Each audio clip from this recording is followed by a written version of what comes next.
All righty. Good morning, good afternoon, good evening, wherever you find yourself today. I believe it's a beautiful day. We ought to make the best of it. I want to welcome all of you to today's Analyze This. Analyze This. We're going to analyze an interesting speech by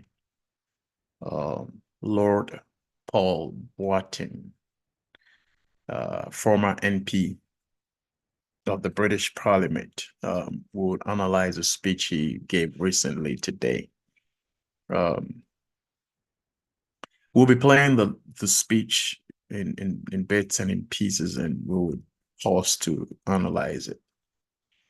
But before we do that, we're going to sum up what we have discussed the previous weeks, last week and the week before, talking about the accident involving the actor Lil Wayne, and which resulted in the death of a 3-year-old boy.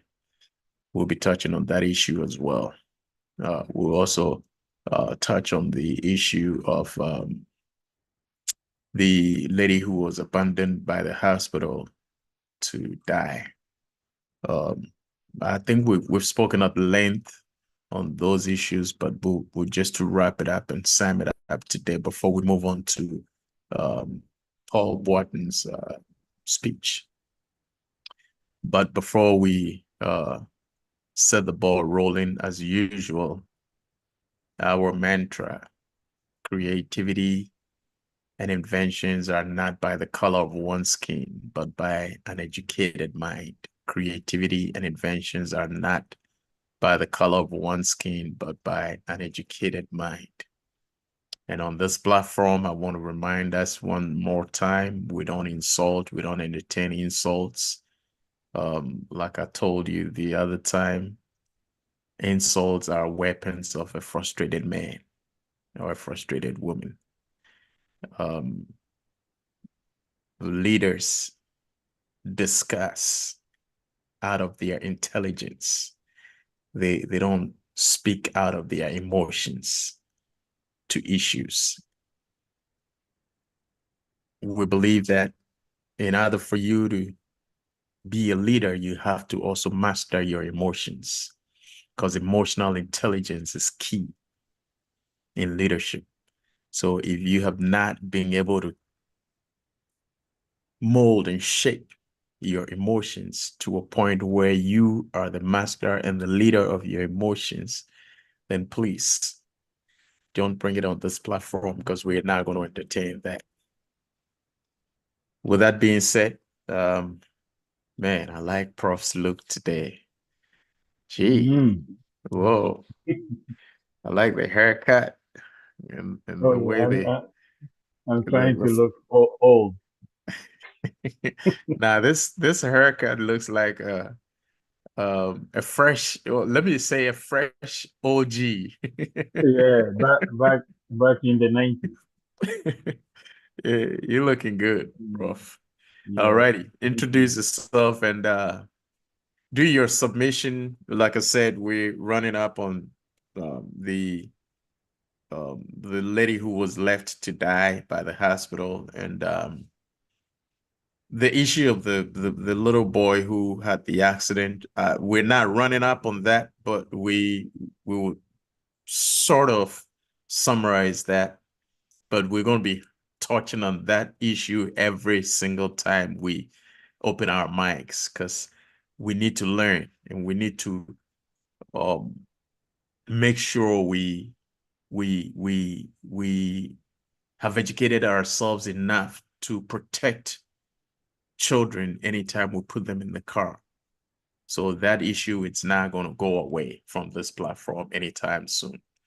But other than that, Prof, the ball is in your court.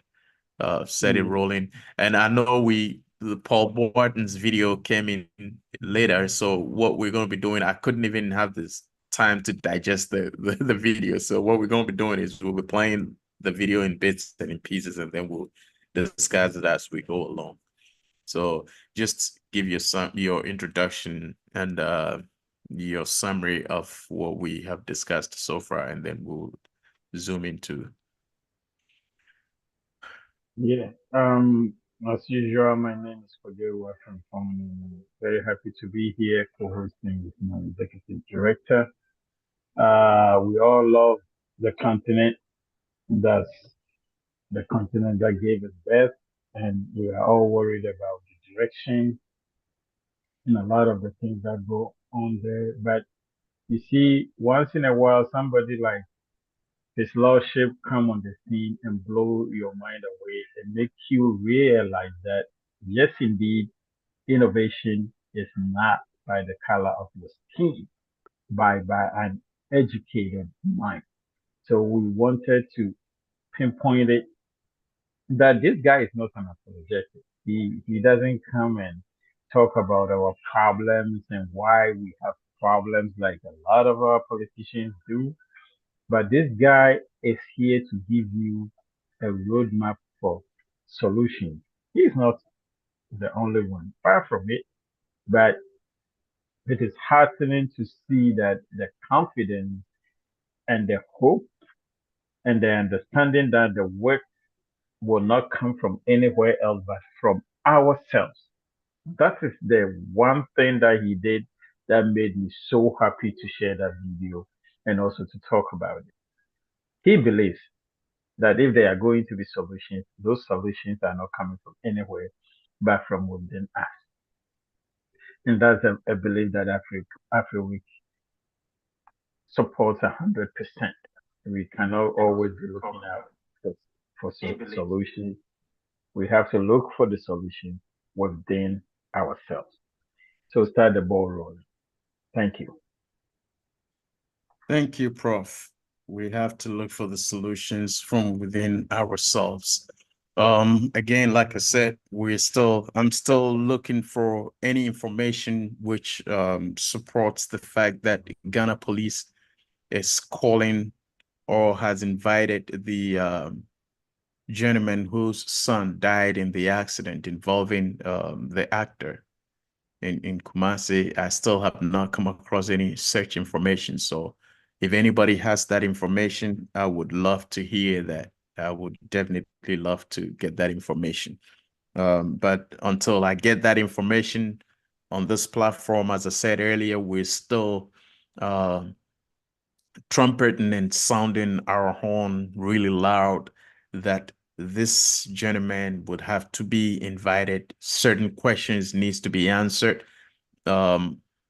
Clearly, there was some violation of traffic regulations or traffic rules in Ghana. So it shouldn't be just one person answering questions on the violation of the rules which led to the accident.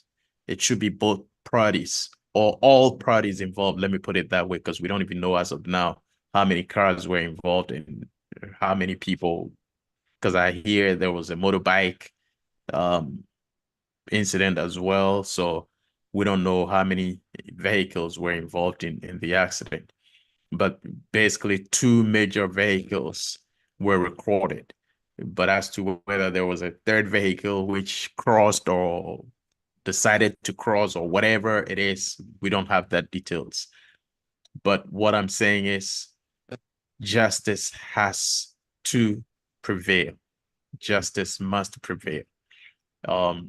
It should not just be one-sided, because it looks as if we are condoning and accepting the fact that yeah, you can put your child in the car, maybe sit on your lap or stand in the car, and it's okay, because in case of any accident, you're not even going to be held responsible. Whoever maybe speeding or whoever. And it's funny that the narrative goes in such a way that it looks like it's only the speeding which is an infraction or an infringement on Ghana's traffic regulations. And nobody's talking about the child not in the car seat, or the child not strapped to cars in a car seat or whatever. I don't hear the discussions on that. People touch on that briefly and just talk about, oh, speeding, over speeding. Yes, speeding, it's part of the problem, or speeding was part of the problem, resulting into this particular resulting to the accident. But then again, if, like I said the other time, I'm pretty sure if the kid was strapped in a car seat, he would have been alive by now. We wouldn't, the story would be different, you know, because you can just imagine the impact on an adult when a car collides, or you get an impact from another car within a certain speed. The impact on an adult who is even well seated, it's not an easy thing. Come to think of a 3-year-old kid who was not in a car seat, or let me say allegedly was not in the car seat, and allegedly was not strapped. You can just imagine how this kid is going to be thrown. Sometimes I picture the thing in my mind, how he's going to be thrown from one side to another side of the car, you know? And from what I picture, even the head injury, and I mean, it's something we need to be serious about. We don't have to joke about this. And like I said the other time, we empathize, we sympathize, we mourn with the family who's lost their 3-year-old child, but then somebody has to be held responsible, and it should not just be whoever was allegedly speeding, but whoever also put that kid in the car without strapping the kid, making sure that the kid is safe.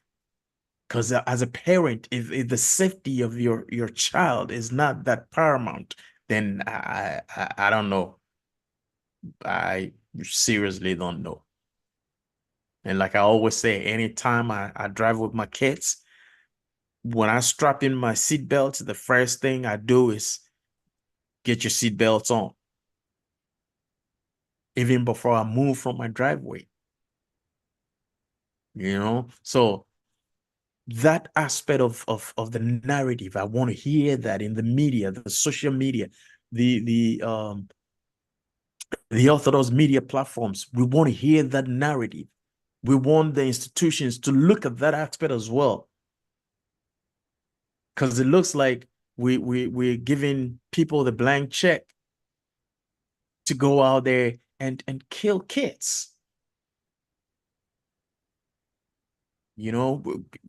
Thinking about what just happened, that has brought to bear the kid not allegedly strapped in the car seat, makes me think, how many more kids have we lost in such road accidents that could have been prevented? This came to light because there was a famous person involved. So that is why we on this platform are serious about us making this narrative front and center. Authorities need to look at this, and it needs to be pushed. The police need to make sure they inspect kids in cars. They have to make sure they clamp down on this issue. Because if you're an adult, I don't want that to happen. But if you're an adult and you refuse to wear your seatbelt and you get into an accident and it's fatal, as an adult, there's a decision you make. But as a child, he does not make that decision. You're responsible for that child. And as we all know, some of these kids don't even like the car seat. They'll be crying, throwing tantrums, but as a parent, and it's funny. Sometimes people do it just because they're going to be ticketed by the police, and they forget about the fact that it's the safety of their kid, which is paramount, and not the ticket you're going to get from the police. But then if we have authority making sure this aspect of the law is adhered to, then it also force people to strap their kids and make sure their kids are safe when they put them in the cars. Because the enforcement of the law will whip people in line. Some people will take the initiative themselves, thinking about the kids, the safety of their kids. So the moment they get in the cars, they're going to make sure the kids are strapped and all that stuff. And some people, you have to whip them in line. And that is where enforcement comes in. So we want to plead. We want to plead with the law enforcement agencies to make sure they clamp down on these issues, these practices, where kids are put on laps whilst driving, where kids are standing on the seat instead of sitting whilst driving, where kids are doing anything, moving in the car, and all this stuff. It is to the detriment of the kid. If anything happens, you're going to lose your son or your daughter. And we don't want that to happen because life is very, very precious. So please, the police officers, let's clamp down on this by starting inviting this gentleman to answer certain questions. We can start from there and make sure we keep our kids safe. All right, Prof, if you have anything to say on that. Well, all that I wanted to add was this idea that we only talk about issues when it does happen and we don't put in the preventive measures and then we wait until it happens again and then we all get emotional and talk about it. This is a very good moment for our whole system to take, a look at the way we've been doing things over and over again, not just in the case of this child, unfortunately, who died as a result of negligence, but to make it like the normal thing. The reason why most of our countries don't work is that we don't have any normal, you know, we don't know what to expect. There is no expectation. It is only like somebody is bothering me and I need to do this. There has to be a standard or a benchmark against which everything else is is sort of calculated against. If the man knew that the child should be in the child's seat, it will be a different ballgame. I remember when this issue came up, anytime you try to raise back, I mean, as for Ghana, this is what we do. That is the sort of thing I do not want to hear because it should be the benchmark of what kind of society do we want to live in and what are the expectations. If there are no expectations and anybody can do whatever they like, then we should not be complaining when there is a problem. You understand And me? in that case, then we don't need any government. Exactly. We don't need leaders. We don't need all these other things that we are so, engrossed in and getting emotional about. We don't need them. If anybody can do whatever they like, we don't need the laws and we don't need any enforcement. So as a society, we need to decide what do we want and that and do these particular lines of activities align with the results that we want to get. You know, once on our platform, Kwajo made a mention that uh, our actions are so detached from our results And we seem surprised when the results that we should expect actually come out. For instance, people throw trash into the gardens and they forget that it is exactly this trash that clogs our waterways and makes it impossible for the rain to be drained. So 6 months, 1 year down the line, there's a big rain and your whole apartment or your whole house get flooded, and then they are blaming somebody else, forgetting that they put the trash in the garden. So until we start making people realize that it is your action or inaction that brings these results, and these are the reasons why these laws are in place to make sure that you do the right thing so that we get the right result. Because for all I know, a lot of people didn't even understand why the child should be in a child to begin with. They don't know.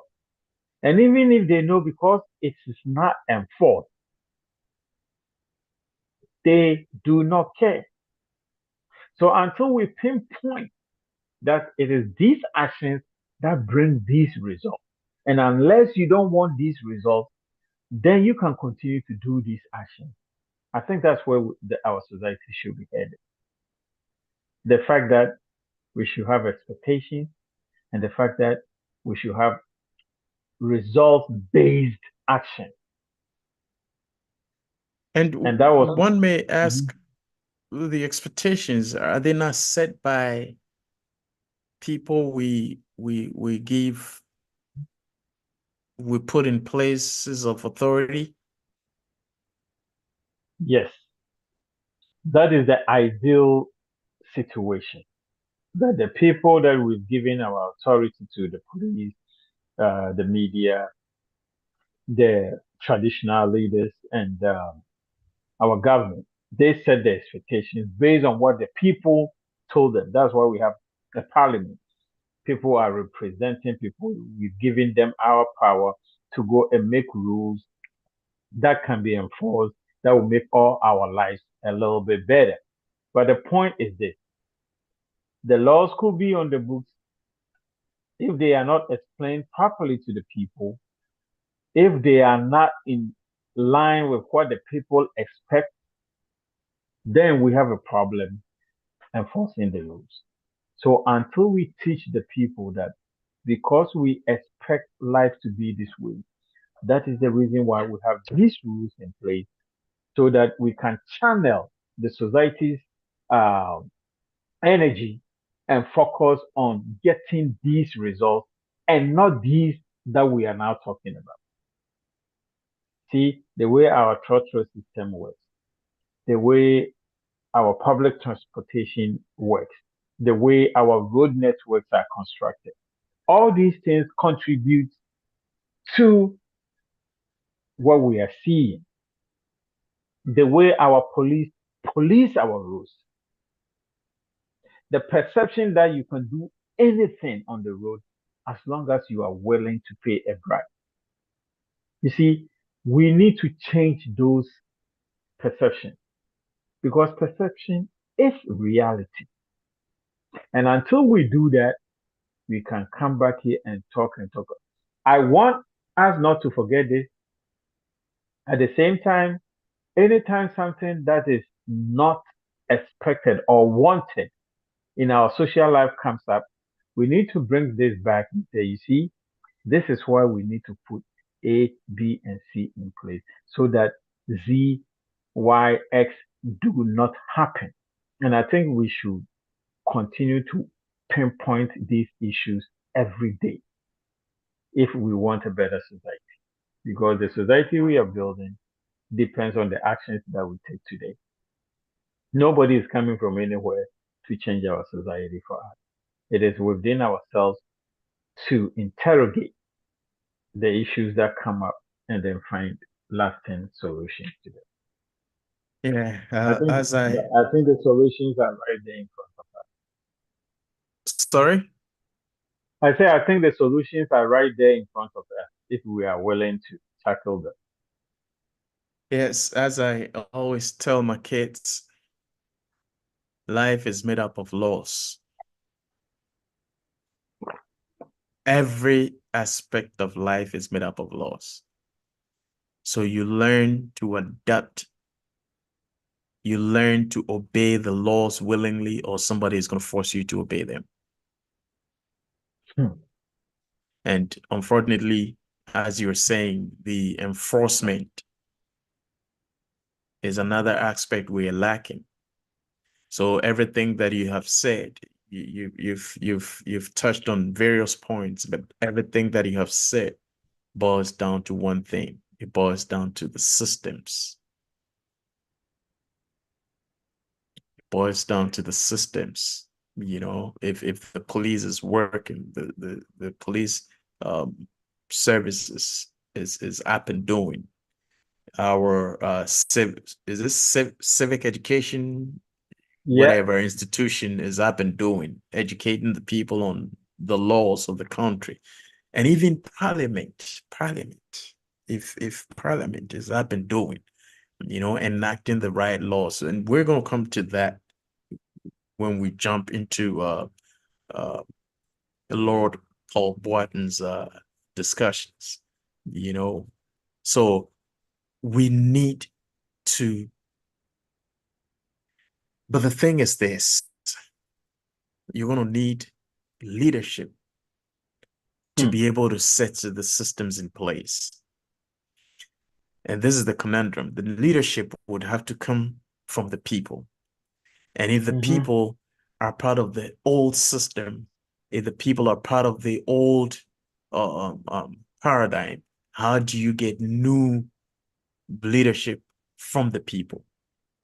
It means you're going to produce the same old thing. Now, our only hope, I use the word hope advisedly, is to get a random leader,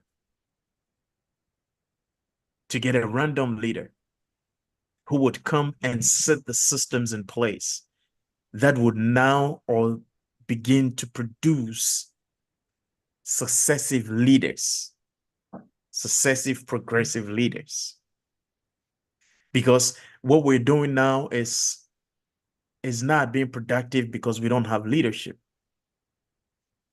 But then every now and then in the history of every country, a leader emerges. That is what I call the random emergence of a leader. So it was not planned by the society. It was not a systemic program by the society to produce leaders. And that's what we have. We don't have a systemic program to produce leaders. So what we have to hope for now is a random emergence of a leader who will come and set the systems, put the systems in place that would then begin to produce leaders. So what we have now is, I'm talking in terms of the whole of the African continent. We have random leadership, emergence of leadership, and sometimes they don't even have time to put the systems in place and they are kicked out by powers that be or by whatever means, you know. And then you set the clock backwards, like what's happening in Tanzania, you know. So we have to wait for the emergence, a random emergence of a leader who will come and set the systems in place. And that is exactly what happened in Rwanda. A random leader emerged, and now he has set the systems in place. So I'm pretty sure if Paul Kagame steps out of office right now, the system is going to work. You know, because Rwanda now does not evolve around Paul Kagame.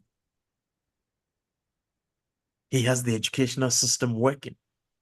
And that is one of the things we need to look at. The educational system is one of the things we need to look at, because all that we're talking about has to do with the mind, the way we think. And that is what education is supposed to be. It's supposed to enlighten us. It's supposed to throw light on our gifts, our abilities, our talents. Education is supposed to enlighten us, open us up, so we can use what is in here.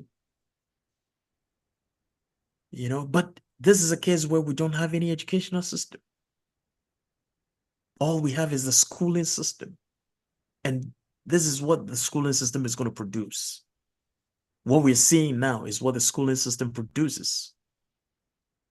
So our hope now is to get a random leader. I use the word random advisedly because it is not a program. I don't even know how to say it. It is not a system that has been set to successively produce leaders. So somebody probably, for some reason, would have to educate himself and become a leader in the community of confusion, and then begin to set the systems in place. And that is what we're now hoping for. Unfortunately, that's what it's come to. Because if we pick from the system, it's the same old cycle we're going to produce. And that's what we've been doing. Picking from the system, the corrupt system, the broken system. So we're getting the same old junk. So we need a random leader. So that is our task now. And if we're talking about random leaders, we're talking about leadership, especially from the political sphere. Let me narrow it down from the political sphere, because that is where the power is concentrated. If you want to create the systems, that is where the power is concentrated. If we need somebody to change our educational system, it has to come from the political power. If we need somebody to make sure our police system is up and doing, it has to come from the political power, unfortunately. That is where we are as Africans, or as the African continent as a whole, which is rather unfortunate. But this is where we find ourselves. Look at what happened in Kenya. It's sad. People will have to die before the right thing is done. Yes, I know sometimes we have to demand, sometimes we have to call for, but come to think about leadership that thinks about the people would not wait till people die before you call a truce. But unfortunately, that's how it has come to. Finally, before we jump onto Lord Paul Boaten's speech, we also want to plead that the issue of the woman who was left to die be looked into. It needs to be investigated. Those who are supposed to be called to book needs to be called to book. We cannot just run a free society like Prof said. Anybody want to do anything. If that is the society we want to build, then we don't need politicians. We don't need anybody. We don't need the authority, basically. Then we need to run ourselves. But I believe that is not the society we want to create. So there has to be some level of sanity, law-abiding people. We also are pleading to Ghanaians, let's go back to our values. You see something, you say something. I remember when I was growing up, we will see something, this is unique. It's not the regular, it's not the norm. We see something like this, the next minute, you see police people coming around. That's where people would either go to the police station and report the issue, and the police will follow up. So please, let's look into that issue. Let's make the right decisions and make sure justice has been served this lady and her family. All right, Prof, you have anything to add before? Yeah, like I said last week, I would like to reiterate the fact that our authorities should not wait till people become despondent, because despondent people have an I don't care attitude towards issues. If they get used to the malaise, don't expect them to spring into action, because they know that their actions will not amount to anything. And if you get people to that point, then don't expect them to do anything in favor of the society collectively. Like I said, if my house is burning and I know whether I call the fire service or not, it will not change the situation. Why should I call the fire service? I wouldn't. And that's the situation we are in right now. And I So need why to, why can't we also adapt the attitude that let's keep calling? Maybe, just maybe, we'll get an intelligent fire service well, officer let, who will let's respond. let's get to the proverbial last straw that broke the camel's back. People have reached that point. That's from my personal experience. So until the authorities start responding to the issues consistently, people will never come back to the idea that let's try. Because now they have tried over and over again and they don't see any results. So I personally, I think I have this um, belief that as long as I'm paying you to do a job, you must do the job. That has always been my sentiment. I am paying you to do a job, do the job. And I want to come to the issue of the medical officer or the medical administrator being fired or being put on leave. And I want to emphasize that that is not the way to go. Mhm. Okay. We need to interrogate what led to him making that decision. Exactly what I'm talking about, that if you keep on pushing and pushing and get to a wall, the wall pushes back. So what made this man? Is he an outlier, or is this problem systemic? If he is an outlier, firing him will solve the problem.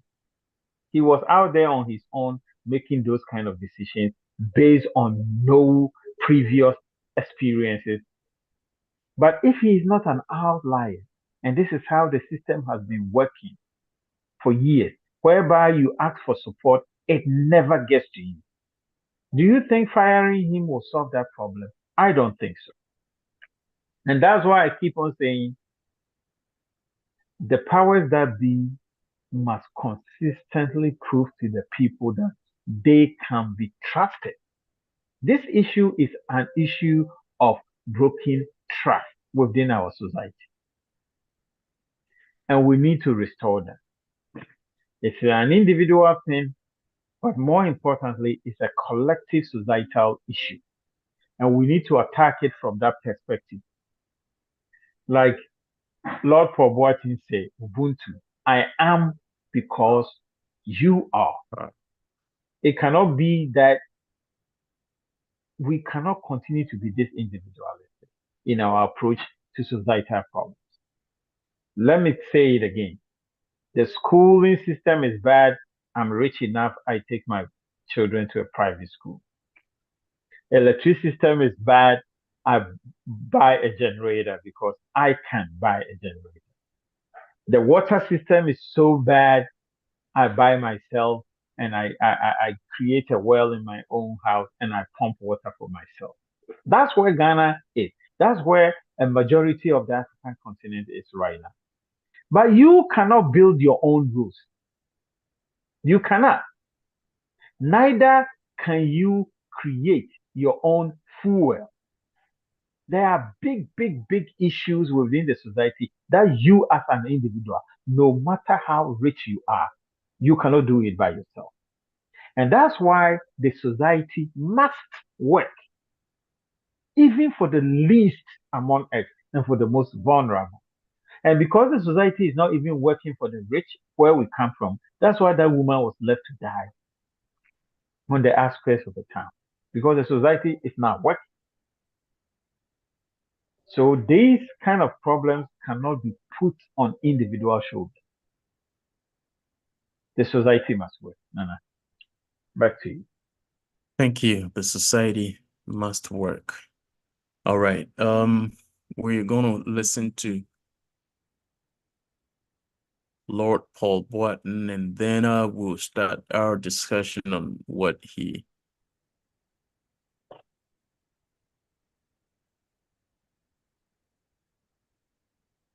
Put him on.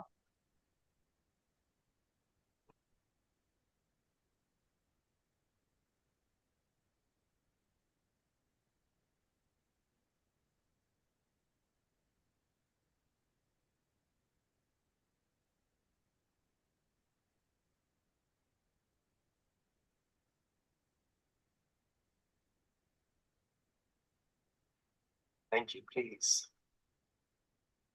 Your Excellency, the First Lady, Vice Chancellor, Chancellors, Nanano, Chairman, sisters and brothers all, I am delighted to be with you this morning to deliver the 6th UPSA annual leadership lecture. I'm conscious not only of the distinguished list of previous speakers at this event, but of the nature of this elective. The worst thing you can do now for your career is to get another certification. Go back to Brothers all, I am delighted to be with you this morning to deliver the 6th UPSA annual leadership lecture.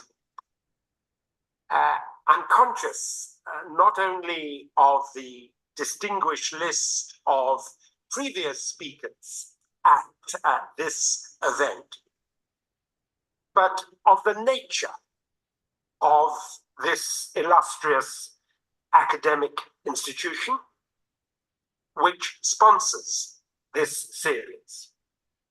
For UPSA has distinguished itself over the years, not least under your leadership, Vice Chancellor, in its commitment to academic excellence and on its focus on the delivery and professional service and on the development of partnerships, innovative partnerships, local, national, international, between the public and the private sectors.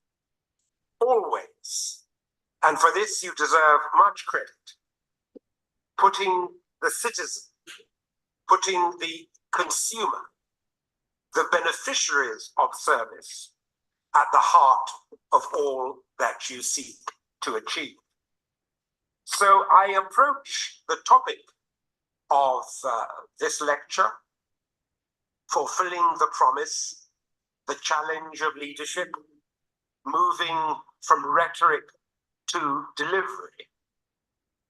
I approach the topic very much in the spirit. I just want to say this. Prof, can you hear me? Yeah. Okay. I just want to say this real quick before we continue. I believe he elaborated on the concept and the idea of the university doing such a program. I want to, if perchance this video gets to anybody who is close to the authorities of the university, they should not just limit the speakers to politicians and kings and those people. They should also go down to, there should be a variety of speakers.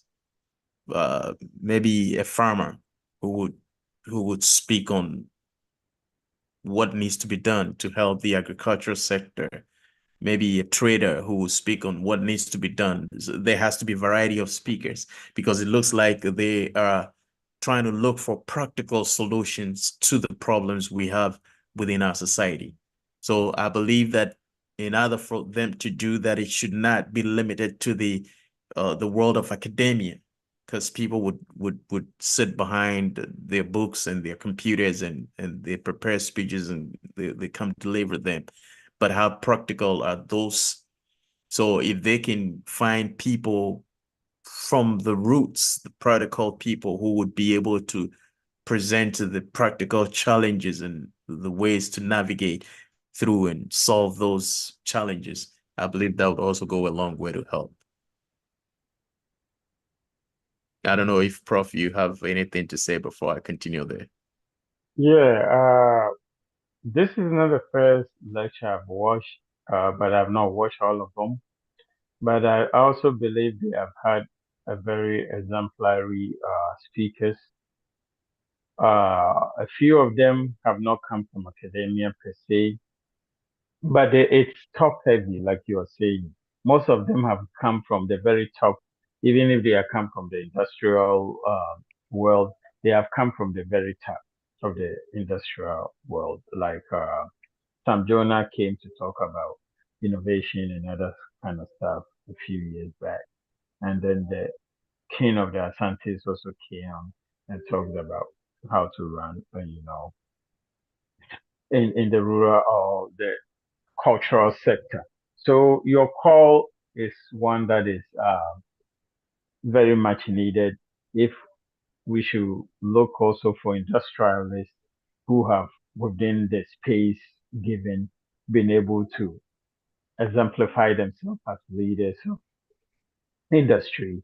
If it has to be teachers, if it has to be farmers, if it has to be traders, they should expand their scope and allow other people. The way I look at the choice for his lordship is good because he's not only a politician, but he's a practical man within the industry. So the whole lecture in itself was wonderful. And if you are listening to us, if you ever get the chance to look at this particular program, please go on YouTube and watch the whole of his speech, because in its entirety, he makes a lot of serious, serious points that if we take to heart and we work on them, because he was talking about moving away from the rhetoric into the practicality of solving the problem, because we are very good at the rhetoric, but when it comes to the nitty gritty, where we have to get down to the base and actually solve the problem, that's where we lack. So he was very relevant. Thank you, Nana. Welcome, Prof. Alrighty. Of what I believe motivates this institution, its founders, its staff, and its students. And that is excellence. Excellence in the delivery of service. After all, was it not the founding father of education on this continent, the late and celebrated Dr. Kwegia Agre? Was it not his maxim that only the best is good enough for Africa? Only the best is good enough. All right, I just paused it here because he spoke about excellence and spoke about what Dr. Agri said, only the best is good for Africa. So then now this whole thing goes back to the mindset of the people. How do we see ourselves? Do we see ourselves as a people who want the best, like Prof said? What kind of society do we want to live in? What kind of society do we want to create? Are we seeing ourselves as a people who want nothing but the best? And if that is the attitude, if that is the mentality, if that becomes our focus, then we'll begin to cherish excellence. And I'm happy he made mention of excellence, where people would not do stuff anyway, anyhow, you know. And the concept of excellence, it is lost within the fiber of our society, especially as Africans. Anything goes. Oh, it's good enough. Let's take it so. That mentality needs to be killed. And as he's saying, if we're talking about excellence and having the attitude and mentality that only the best is good for us as Africans, then that should influence our concept of excellence, making sure we are challenging ourselves to improve, to move a step further up. Every time we get the opportunity to do something, we make sure we move a step further up. I was talking to somebody the other time, and this is one thing I believe, that challenge is part of life. In every sphere of life, there are challenges. But then the most important thing, and I always see challenge as the undiscovered laws. If you have not discovered the laws, then it becomes a challenge. So the challenge for you and I is to discover the laws that operates within the entity of, or within whatever issue that presents us. And then when we find the law, we work on how to fulfill the law of that particular entity. So challenge is part of human life. And the only way we can have that perception and that mentality of excellence is not to see challenge as a hard problem that has been presented to us. We don't have to see challenge as a hard problem that has been presented to us, but we have to see challenge as part of the process of life. And the challenge is there to motivate and to inspire your next level. It is there to push you into a deeper level of thinking, into a deeper self, to devise or to understand the situation in which you find yourself in, and to find the keys, find the laws that work, that will work for that particular situation, the laws that operate within that particular entity for you to fulfill that particular entity or to fulfill the laws. So if we have that perception, if we have that understanding, then we would not see challenge. As a matter of fact, challenge, anybody who believes or understands the concept of excellence always looks for challenge. They get to a point and they're like, it looks like I'm capped here. What is the next thing that will challenge me to push this cap up? You know, these are people who understand the concept of excellence and the principle of excellence. And so if we really want to create that community, if we really want to create the society, then we have to begin to work on our mentality. Only the best is good for us. And if we have that attitude that is only the best, which is good for us, then we are always going to break the limits. And that is the attitude of excellence. Breaking the limits, challenging yourself, confronting the challenges, and don't see challenges as an obstacle. Rather see challenge as a stepping stone to your next level. All right, Prof. Do you Yeah, have anything on it that? was when I was listening to him, it was funny to me how he came up with Kojo Agree's quote because this Kenyan brother was trying to like talk to me about how great Ghanaian institutions have been in the annals of African history. And he tried many times trying to tell me, oh, this guy, he set up the Ghana, the University of Ghana, and he was this.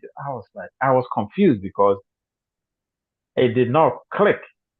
He said his dad introduced him to the guy, this, and I'm like, University of Ghana. I don't think it was set up by any other individual except Osaji for Dr. Kwame Nkrumah. So I'm a little bit confused. He said, when I go home, I will do the research. And then the next day that he came back, he was like, Kwejo Agri. I'm like, that is,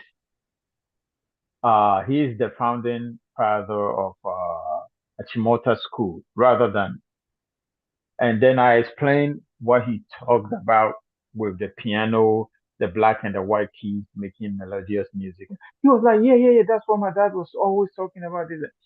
See, Nana, we should ask ourselves, how many Africans know Dr. Kwejo Agri and his contribution towards education in Africa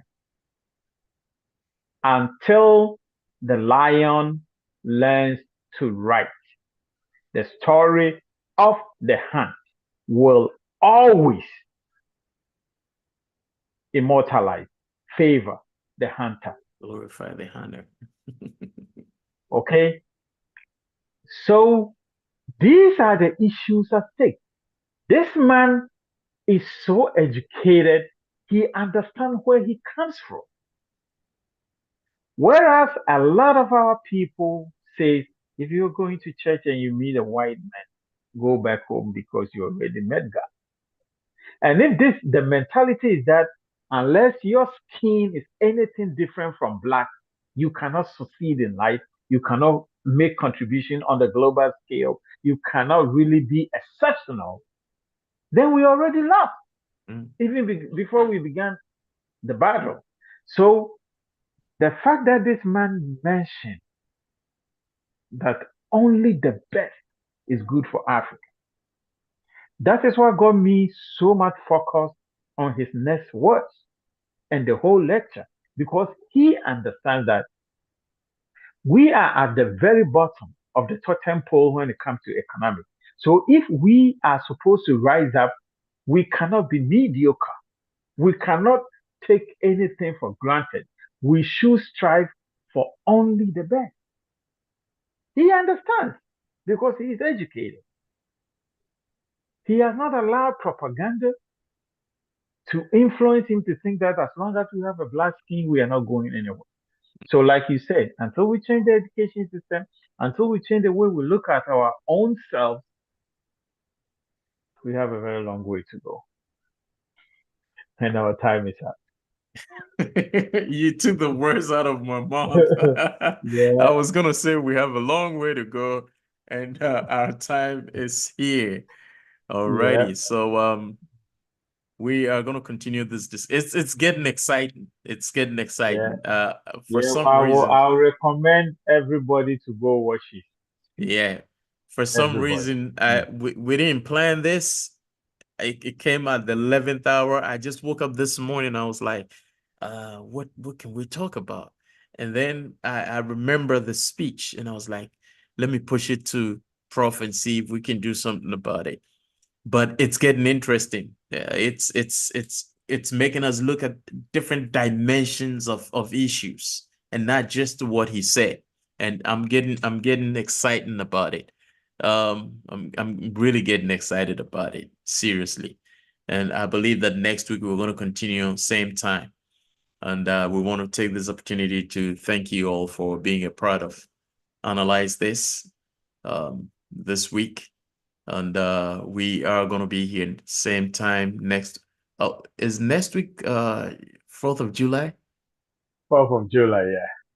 Okay, so we probably might not be able to make it next week. Yeah, yeah. Yeah, we might not be able to A make it lot, a next lot of week. people will be traveling and all Right, that. right. So it's gonna be definitely the week after. So And it will also give us a lot of time to digest right, a lot more. right, right, right. Yeah, that's true. So once again, thank you for being a part. And we are gonna see you next 2 weeks, not the coming Saturday, but the following one. My name is Nana Osei Bonsu Jr. and my co-pilot.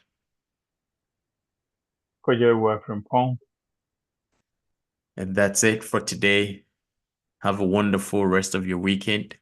See you again next 2 weeks. Bye-bye. Bye.